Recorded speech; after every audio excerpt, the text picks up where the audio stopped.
خروجه وسط النيل في ممشى أهل مصر. الفيو كله على النيل زي ما انتوا شايفين، وبجد انبسطت جدا في المكان. بدأت بالفطار المصري وكان فول بالزبدة وبيض وجبنة بالطماطم وطعمية وبطاطس، وبجد عجبني قوي الفول بالزبدة، طعم الزبدة كانت حلوة قوي فيه. طلبت كمان براد شاي، وبجد كوباية الشاي دي غسلتني من جوه، مش قادرة اقول لكم الاستمتاع ازاي مع الهوا على النيل بكوباية الشاي. كمان جربت الامريكان بريكفاست مع العصير الفريش، وبجد طعم الاومليت كان حلو قوي مع التوست. طبعا مش محتاجة اتكلم عن الفيو وجماله، انا كملت اليوم هناك لحد الغدا. كمان عندهم اطباق مميزة قوي للغدا زي الجريلد تشيكن وكريسبي تشيكن باستا، والباستا كوردون بلو وبيتزا ميكس تشيكن. كمان جربت كوردون بلو باستا، كان معمول حلو قوي.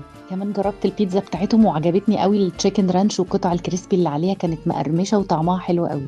البيتزا باربيكيو كانت حلوة برضو، بس أنا حبيت أكتر التشيكن رانش. بجد استمتعت بالأكل وبالمكان قوي، وكمان جربت من عندهم ديزرت زي فولكانو كيك بالآيس كريم، وكمان جربت تشيز كيك وانبسطت جدا. يلا روحوا جربوا المكان وقولوا لي رأيكم.